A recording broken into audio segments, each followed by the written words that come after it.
today and their absence as well as counsels for the Vice President. And I will read the main basis for their objection to attending today.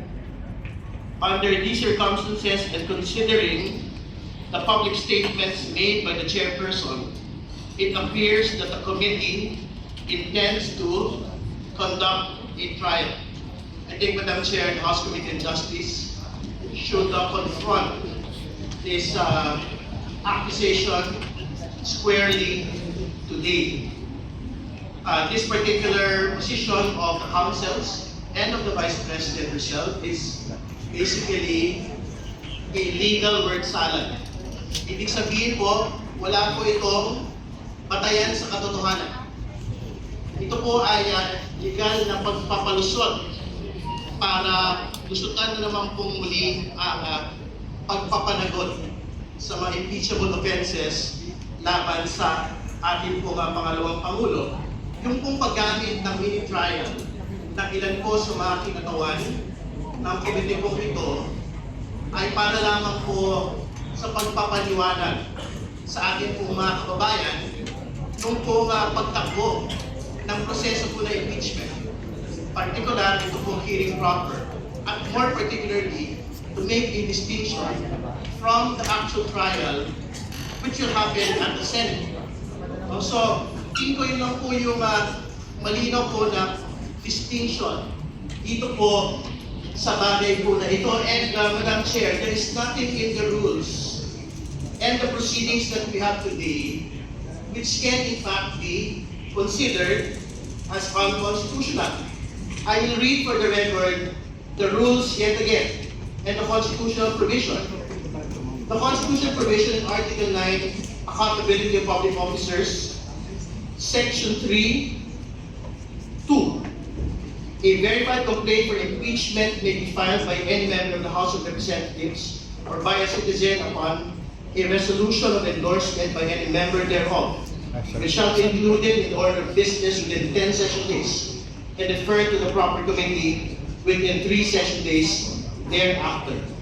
The committee, after hearing, this hearing, Madam Chair, and by a majority vote of all its members, shall submit its report to the House within 60 session days from such referral together with the corresponding resolution.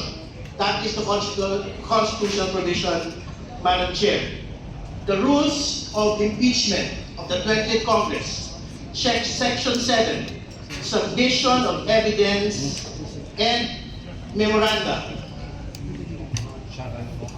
If the committee finds that sufficient grounds for impeachment exist, the committee shall conduct a hearing.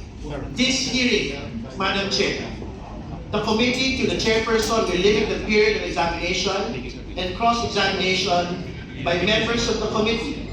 The committee shall have the power to issue compulsory processes for the attendance of witnesses and the production of documents and other related evidence. These are particular provisions which guide the hearing proper today. And therefore, Madam Chair, hearing is mentioned in both the Constitution and the rules. This is the hearing proper that is mentioned in the Constitution and the rules. And part of hearing, any hearing, is the receipt of evidence. Ang sinasabi po ng mga abogado ng pangalawang Pangulo, wala daw pong karapatan ang komite pong ito sa yugtong ito na tumanggap po ng mga ebidensya.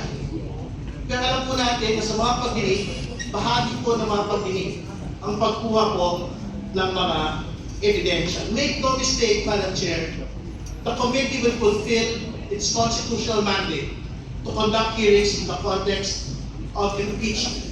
More importantly, make no mistake, we will receive evidence during these hearings. The subpoenas of all the witnesses and documents will be issued. The subpoenas on the audit reports and congressional records will be issued.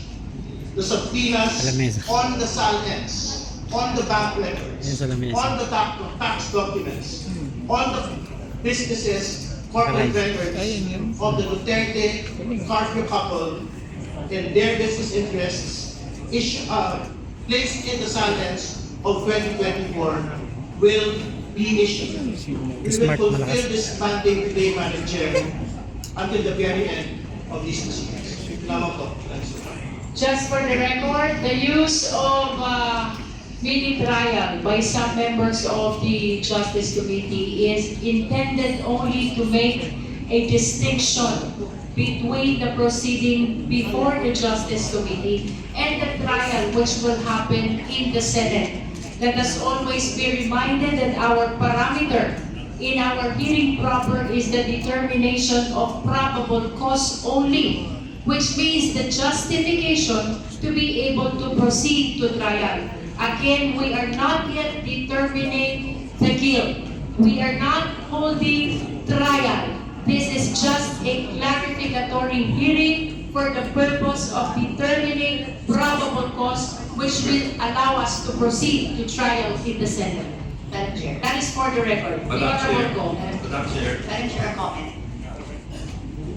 The Honorable Go and then the Honorable Puti Espuno. Madam Chair, also for the record, there is a statement released by the Office of the Vice President, echoing the parts of the letter issued by Council, and again, using the word quote-unquote mini trial.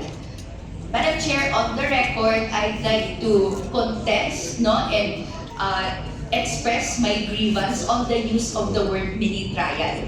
What is happening on the floor, Madam Chair, is determination of probable cause. It is a different proceeding that if you also provide equivalence in how we do this in the judicial proceedings, clear naman po ang distinction ng ginagawa ng Office of the Prosecutor. And kapag nahanap na po yung probable cause na yun, magpo-proceed na po sa trial sa korte.